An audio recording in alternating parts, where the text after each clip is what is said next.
এটা কি? এখানে শুধুমাত্র একটা সুইচ দিয়ে রেখেছি এবং সেইটা একটা বাতি যেটা আছে সেই বাতিটাকে জ্বালাচ্ছে অথবা নেভাচ্ছে।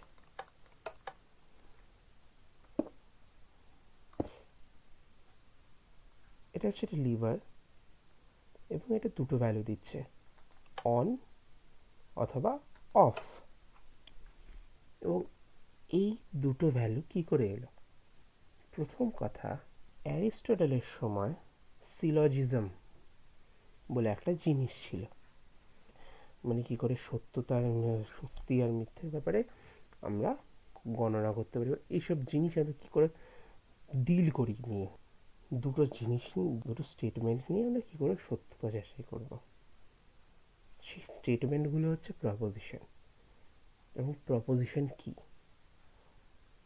প্রপোজিশন হচ্ছে এমনই একটা আমাদের নির্দেশক বাক্য অথবা অ্যাসার্টিভ সেন্টেন্স, যেটা সবাই বলতে পারবো যে এটা সত্যি নয়তো মিথ্যে। এবার এই নির্দেশক বাক্য কি? নির্দেশক বাক্য জানি যে আমাদের মানে কোনো তথ্য বা কোনো যে কোনো কিছু একটা সাধারণ ঘটনা বা বিবৃতি বা তথ্য, যেগুলো কিনা আমরা সরাসরিভাবে নির্দেশ বা বর্ণনা করছি, সেগুলোকে বলে নির্দেশক বাক্য, অ্যাসার্টিভ, ডিক্লারেটিভ, যা খুশি বলা হয় ইংলিশে। তো এবারে সেই নির্দেশক বাক্যগুলো থেকে আমরা কি পাচ্ছি? আমরা পাচ্ছি হচ্ছে প্রপোজিশনস।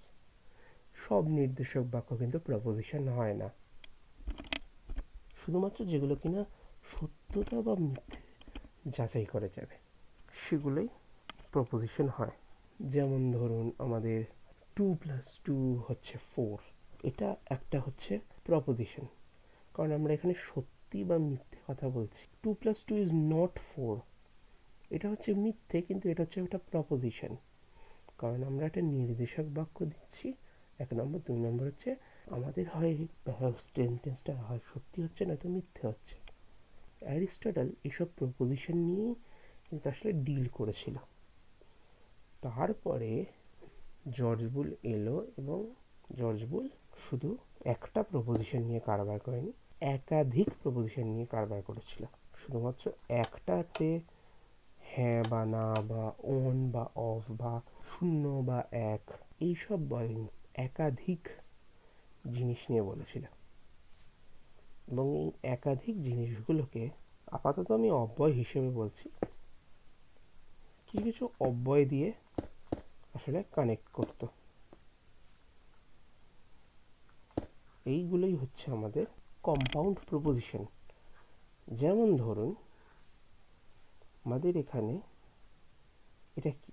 এটা হচ্ছে জল পড়ে, ধরে নিলাম এটা হচ্ছে একটা বাক্য যেটা কিনা জল পড়ে, জল পড়ছে, জল পড়ছে ধরে নিলাম। আর এটা ধরে নিলাম হচ্ছে পাতা নড়ছে। দুটোই নির্দেশক বাক্য এবং দুটোই আমাদের সত্যি বা মিথ্যে হতে পারে। জল পড়ছে নাও হতে পারে, পাতা নড়ছে নাও হতে পারে, সত্যি হতে পারে, মিথ্যে হতে পারে। ধরে নিলাম যে কেউ বলছে জল পড়ছে কিন্তু পাতা নড়ছে না, তাহলে এই জিনিসটা সত্যি হয়ে গেল। কিন্তু প্রথম কথা, এখানে সত্যতাকে আমরা কিভাবে বোঝাই? হয় আমরা বোঝাই হচ্ছে এক দিয়ে, নয়তো বোঝাই এরকম সুইচ অন করলে, নয়তো আমরা সত্যি বলে বোঝাই। জল পড়ছে অথচ পাতা নড়ছে না, যেখানে জল পড়ছে অথবা পাতা নড়ছে, ঠিক আছে, ধরে নিলাম এটা বলছি আমরা জল পড়ছে অথবা পাতা নড়ছে, তাহলে ওখানে জল পড়াটা হচ্ছে, তো পাতা নড়াটা হচ্ছে না। তাহলে এখানে কি দাঁড়াচ্ছে? জল পড়ে অথবা পাতা নাড়ে, এই জিনিসটা কিন্তু সত্যি হয়ে যাচ্ছে। আমাদের এখানে তিনটে জিনিস আছে, জল পড়া আর পাতা নড়া। এখানে একটা অব্যয় আছে, অব্যয়টা কি আমাদের এখানে? অথবা, জল পড়ে অথবা পাতা নাড়ে। এবং এই গোটা বাক্যটা গোটা বাক্যটা আমরা অথবা দিয়ে জুড়েছি, এই গোটা বাক্যটা সত্যি নাকি মিথ্যে আমরা সেটা যাচাই করার চেষ্টা করছি। কারণ আমরা জানি যে এটা একটা প্রপোজিশন, কম্পাউন্ড প্রপোজিশন, মানে দুটো প্রপোজিশনকে মিলিয়ে একটা নতুন প্রপোজিশন। ঠিক আছে, এরপর জল পড়ছে না কিন্তু পাতা নড়ছে, সেটাও কিন্তু জল পড়ে অথবা পাতা নাড়ে, এই কথাটার সঙ্গে মেল খাচ্ছে।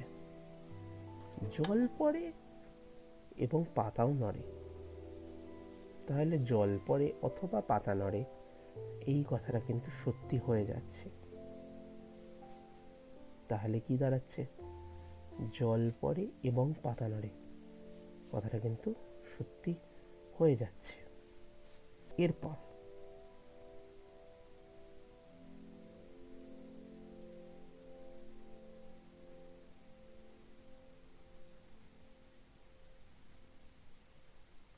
এখানে এই যে আমরা অব্যয়ের কথা বলছিলাম, এই জিনিসটা যেটা আপনি দেখতে পাচ্ছেন সেটাকে আমরা মাইনক্রাফটে আমরা একটা অর গেট বানিয়েছি। অর ইংলিশে অর একটা কনজাংশন, বাংলায় অর অথবা হচ্ছে একটা অব্যয়।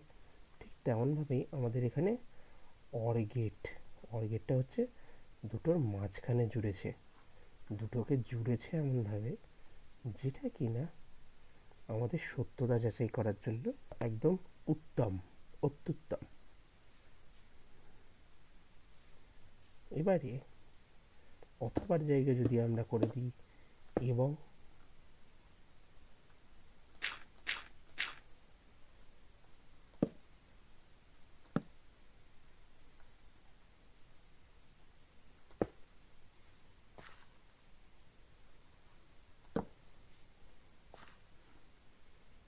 তাহলে কি দাঁড়াবে?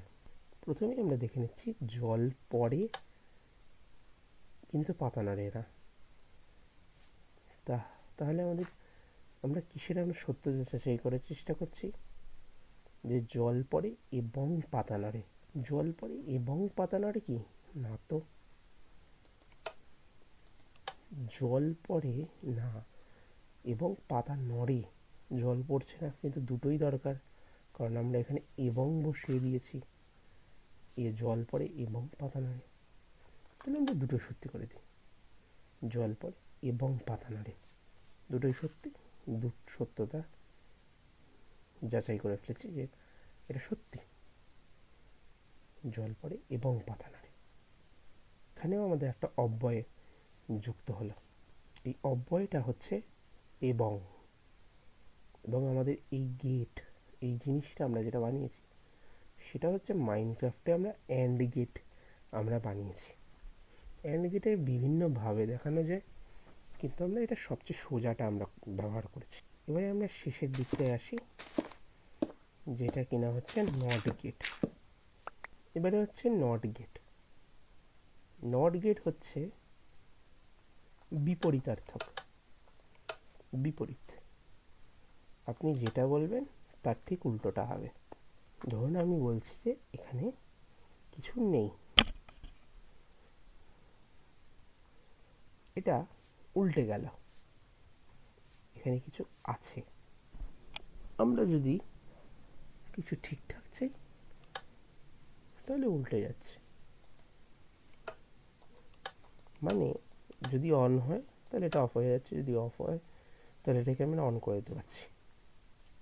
এই জিনিসটা করাটা অত্যন্ত গুরুত্বপূর্ণ এবং এটা শুধুমাত্র নট গেটই করতে পারে, যে একটা জিনিসকে উল্টাতে পারে, অফকে অন করতে পারে, অনকে অফ করতে পারে।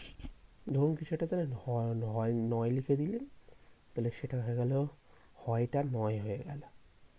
আবার নয়টা হয় হয়ে যাওয়া হচ্ছে নট গেট, মানে সব কিছু উল্টে দেয়। নট গেটের হচ্ছে ব্যাপারটা এরকম। এরা আরও ভালো করে দেখবো যে কী করে আমরা বুঝতে পারি এগুলোকে।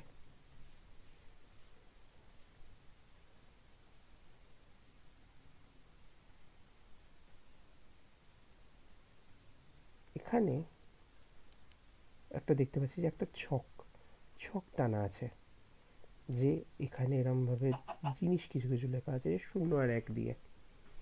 প্রথম কথা, এই ছকের ভিতরে উপরের জিনিসগুলো কি এক্স ধরে নিলাম, বা ওইসব আমরা যেরকমভাবে বলি, বা যেমন আমরা কারোর নাম ধরার সময় আমরা আমরা কাউকে সে বলে ডাকি, বা কাউকে আমি তুমি এরকমভাবে আমরা যেমনভাবে বলি, এরকমই অনেকটা আমরা শুধুমাত্র নামটাকে আমরা সাবস্টিটিউট করে দিচ্ছি। আমরা এক্স, আমরা কোনো একটা ভ্যালুর জায়গায় আমরা কোনো নম্বরের জায়গায় আমরা এক্স লিখে দিতাম। এখানেও ঠিক আমরা অন বা অফ, 0 বা 1, সত্যি বা মিথ্যে, এই জিনিসগুলো করার সময় আমরা কি করছি, যে আমরা একটা সর্বনাম দিয়ে দিচ্ছি। আমি এখানে সর্বনাম হিসেবেই বলছি, তবে এটার অ্যাকচুয়াল নাম হচ্ছে ভেরিয়েবল, যেটার ভ্যালু সেম থাকে না, যেটার ভ্যালু পাল্টাতে থাকে। তো এবারে আমাদের এখানে কি হচ্ছে, আমাদের এখানে আমরা বলছি যে এখানে এ বলে একটা ভেরিয়েবল আছে, অর্থাৎ সর্বনাম। তো এখানে আমাদের কি আছে, এখানে হচ্ছে 0 আর 1-এর কোনো কম্বিনেশন। বি এর আমাদের এখানে আছে 0 আর 1-এর কোনো কম্বিনেশন। রেজাল্ট আউট, এখানে আউট আছে, এটা আসলে রেজাল্ট দেখানো হচ্ছে, যে এই দুটো মিলিয়ে, এই দুটো আমরা মিলিয়ে কী করছি, আমরা শুধুমাত্র রেজাল্টটা দেখানো হচ্ছে। ঠিক আছে,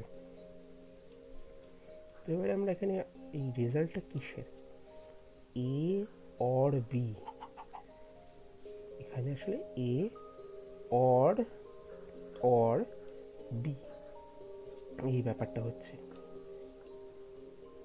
এ অর বি, এই ব্যাপারটা হচ্ছে।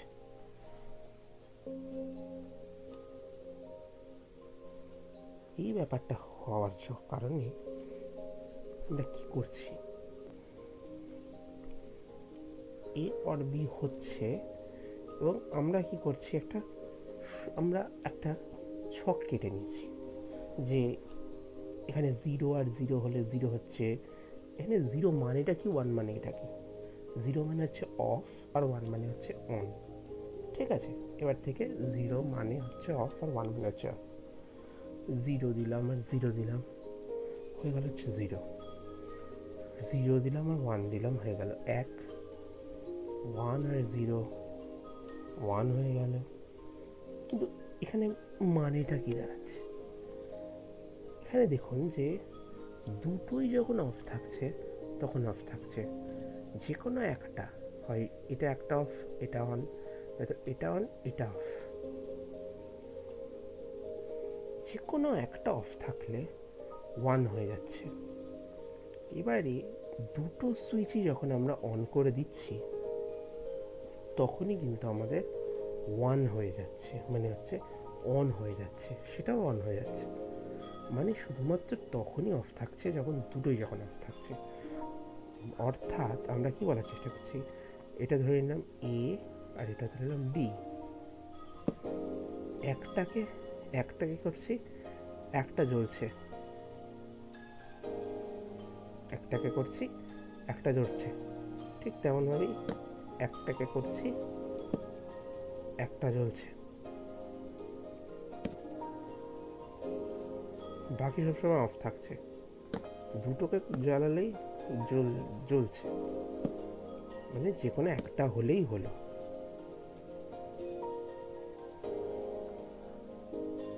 এবং এই ছকটাকে কি বলে, এটাকে বলে হচ্ছে ট্রুথ টেবিল, সত্যতার ছক, ট্রুথ টেবিল, সত্যতার ব্যাপারে। ঠিক আছে,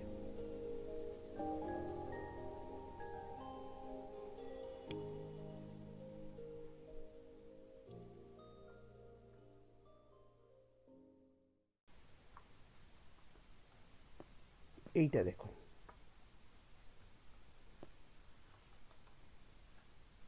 এখানে দেখুন দুটোই অফ আছে, সেই জন্য 0 হয়ে গেল, মানে সেটাতে 0 হয়ে গেল।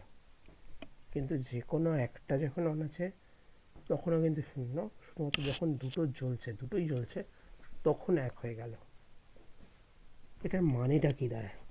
এটার মানেটা দাঁড়ায় হচ্ছে যখন জল পড়বে এবং পাতা নাড়বে দুটোই একসাথে হবে, তখনই জল পড়া এবং পাতা নাড়া এই কথাটা সত্যি হবে। তখনই এই এবং অ্যান্ড এই জিনিসটা তখনই সত্যি হবে।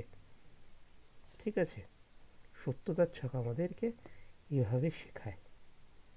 আমাদের আরও আছে পদ্ধতি বোঝার, যেমন ধরুন ভেন ডায়াগ্রাম, বুলিয়ান অ্যালজেব্রা, এই জিনিসগুলোও আছে। কিন্তু ট্রুথ টেবিল একটি অত্যন্ত ইম্পর্টেন্ট জিনিস বোঝার জন্য। শেষে আসছে নট গেট। বলেছিলাম নেতিবাচকের ব্যাপার। দেখুন, উল্টে যাচ্ছে, যাই হচ্ছে সেটা উল্টে যাচ্ছে। অফ হলে অন হচ্ছে, অন হলে অফ হচ্ছে, এটা উল্টে যাচ্ছে। এর ব্যাপারে বেশি কিছু বলারই দরকার নেই, তবে এটা বোঝা যাচ্ছে যে মানে এটা জাস্ট উল্টে যাওয়া। তো এভাবেই আমাদের ব্যাপারটা ঘটছে যে একটা সুইচের থেকে আমরা সত্যতা যাচাই করতে পারছি, এবং সত্যতা যাচাই করা থেকে শুরু করে আমরা কি করি সেই জিনিসটা নিয়ে আমরা আমরা অব্যয়ের সাহায্য নিলাম। একটা কথা বলার আছে যে ক্লড শ্যানন নিজের মাস্টার্স থিসিসে এটা বলেছিল যে আমাদের ইলেকট্রিকের যেই আমরা সার্কিটগুলো বানাই এবং আমাদের ডিজিটালের সার্কিট মানে এইসব যেইগুলো জর্জ বুল বলেছিল যেগুলোর ব্যাপারে, ঠিক সেগুলো নয়, কিন্তু অনেক ওরকম। সেই দুটো জিনিস কিন্তু বলতে গেলে সমান। বলতে গেলে আমরা সেগুলোকে কিন্তু সার্কিটের আকারে দেখাতে পারি, এবং সেটা একটা বিশাল বড় চেঞ্জ এনেছিল আমাদের সার্কিটে। আমরা আজকে অ্যান্ডের ব্যাপারে পড়লাম, অরের ব্যাপারে বললাম, নটের ব্যাপারে বললাম। ঠিক আছে, ধন্যবাদ।